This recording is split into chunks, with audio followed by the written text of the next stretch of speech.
Chapter 7. That night our warriors were called. The old men and women packed their few things. At midnight we left our camp and started south for Whitebird Canyon, the home of Whitebird's band. At dawn on the 5th day, we came to the crest of a canyon of brush and rock. This was Whitebird Canyon, a place where we could stay while we decided whether to fight or flee. We knew the land, and our chiefs thought it was the safest place to camp.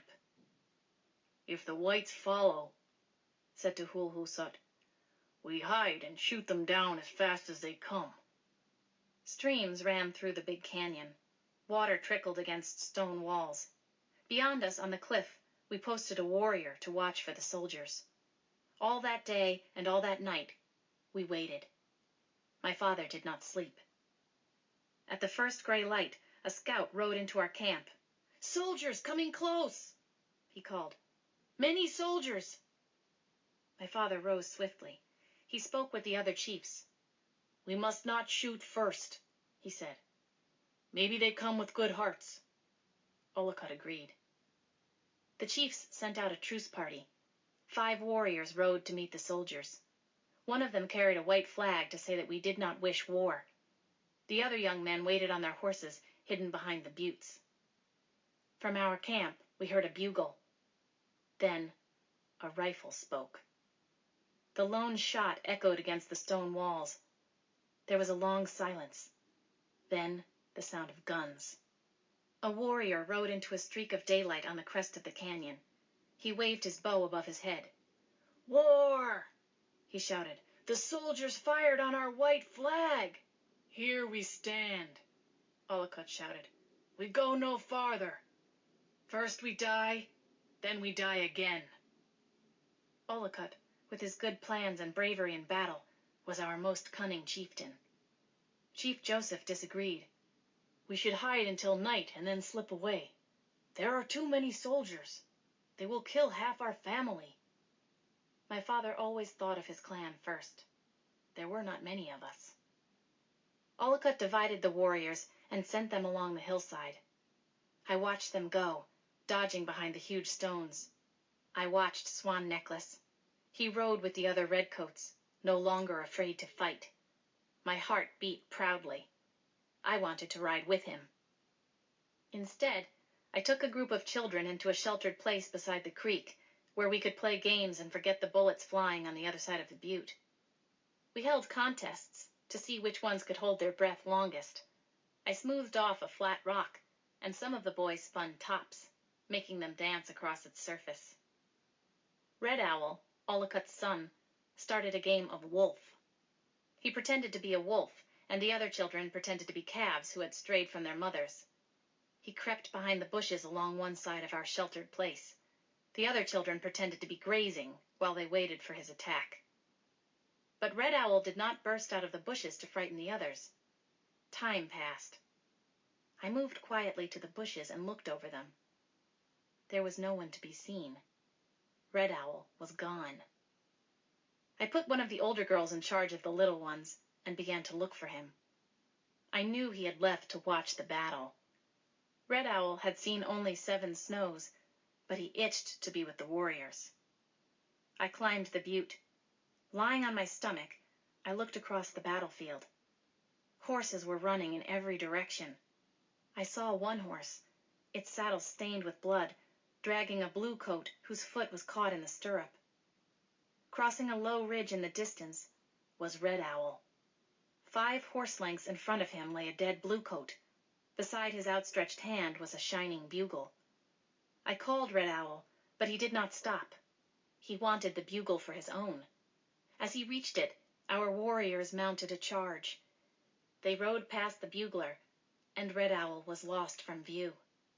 Heedless of gunfire, I flew down the butte. When I reached Red Owl, I dropped to the ground beside him. He had taken cover behind the bugler's body. He was afraid to move. So many bullets struck around us that my eyes smarted from the dust. As our warriors' bullets and arrows found their mark, the battle moved away. The shouts and gunfire grew faint. Red Owl raised his head and grinned at me. The bugle was clutched tightly in his fist. I got to my feet and grabbed his arm, My heart still beat fast. "Foolish child," I said as my fear turned to anger. "You will be the death of us." His face grew solemn, and he was quiet as we walked back to the camp. He would not be so boastful in front of the others. It was bad enough that the children would admire Red Owl's daring. I did not want them to copy his pranks. At last the battle ended. We were badly outnumbered, but Aloud drove our warriors. He made them believe that they were truly fighting for their lands and lives and gods. None of our people was killed, and only 2 warriors were wounded. By nightfall, we had forced every bluecoat to flee, and 34 white soldiers lay dead upon the ground. There would be more battles with the bluecoats, Chief Joseph promised. "They will follow us. We cannot hide. They will find us wherever we go." Looking Glass said that we must cross the mountains and travel to the land of the Crows. Howard could not bring his big guns over the mountains. We could live in peace with the Crows and hunt buffalo. The other chiefs agreed. My father was not happy. "This is your fight, not mine," he said. "I will look after the women and children and old men. You must keep the soldiers away." We left Whitebird Canyon and the beaten soldiers. I felt like singing. My pony stepped lively through the grass. Flowers were blooming under the oaks and huckleberries. I rode in the gray dust with the children, behind all the old people. I made a doll for my baby sister with a piece of a soldier's shirt. The youngest Joseph, nephew of old Joseph, had found a soldier's knife and was chasing Red Owl. My small cousin had a pair of soldiers' heavy boots and asked me to cut off their tops and make a purse out of them. Beside me rode Whitefeather, who had watched me shoot the copper pan from the white woman's hands. She was a year older than I. "Are you pleased?" she asked. "The warriors have won and your father has lost." "I am pleased," I said. "We have beaten the bluecoats. If they follow us, we will beat them again." There was a whoop from the children. Young Joseph had caught Red Owl and was sticking him in the chest.